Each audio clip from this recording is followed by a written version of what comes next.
So I'm Father David Esquiliano. I was born in southeast Mexico, a town called Chetumal, which is on the border with Belize. I'm the rector of the Cathedral Church. I'm also the pastor of the Cathedral Parish. So parish is a group of people, usually around a church, but we have different ethnicities. We have masses in English, Spanish, Vietnamese, and Latin. I started my assignment in July of 2019. I was coming back from Rome, where I was finishing a degree in church law. And it was just learning the parish. Every time you get a new assignment, a new parish, it takes at least a year to learn what's going on, to get to know the parish. So it was mid-March. That's when we started hearing about it more, because that was, I think, the first cases coming to the States.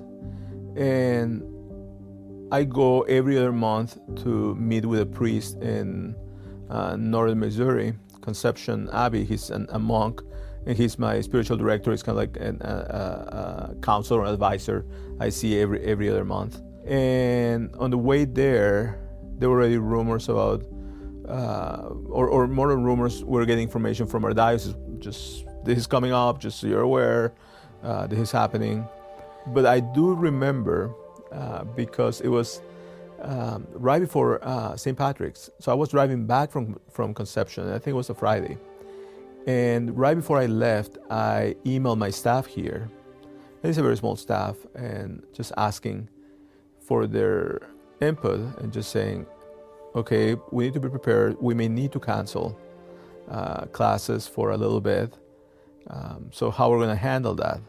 And that was just because of the communications we had received. The idea of canceling masses wasn't even coming to my mind, just canceling classes. A couple of my staff members replied right away oh, no, this will never happen. We've been through that before. It will just be getting hand sanitizers and that's it. That's as bad as it's gonna be. Yeah. Well, we don't know. So by the time I made it to town, and that's a 4-hour long drive, we had already received notice that everything was canceled. There's nothing more important than the Mass for us. Our documents, our church documents say that that's the source and summit of our lives. So the idea of canceling Masses would have never crossed my mind. In our case, we in our house, which is just across the street next to the cathedral, we have a private chapel, which we use for prayer. We have 4 priests living in the house, so we gather every morning for prayer. So we were doing our masses there, but with nobody else. It was more shocking when we had masses at the cathedral, because then Easter came up. That was during Lent, so Easter came up. That was shocking.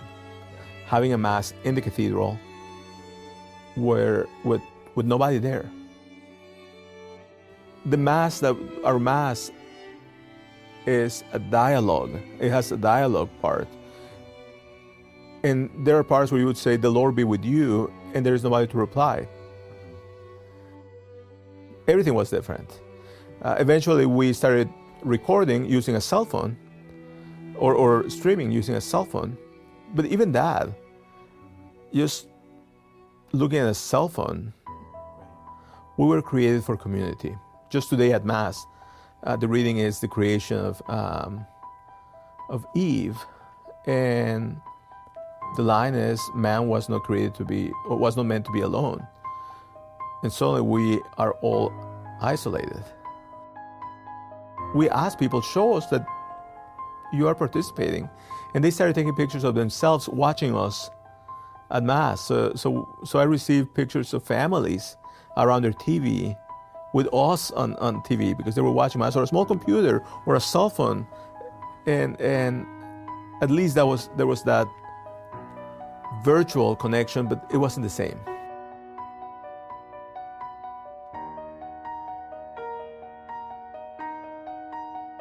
Support for Facing a Changed World, an oral history of the COVID-19 pandemic, comes from the Margaret Ann Martin Everest Foundation, the Kind World Foundation, Humanities Iowa, the Friends of Siouxland Public Media, and listeners like you.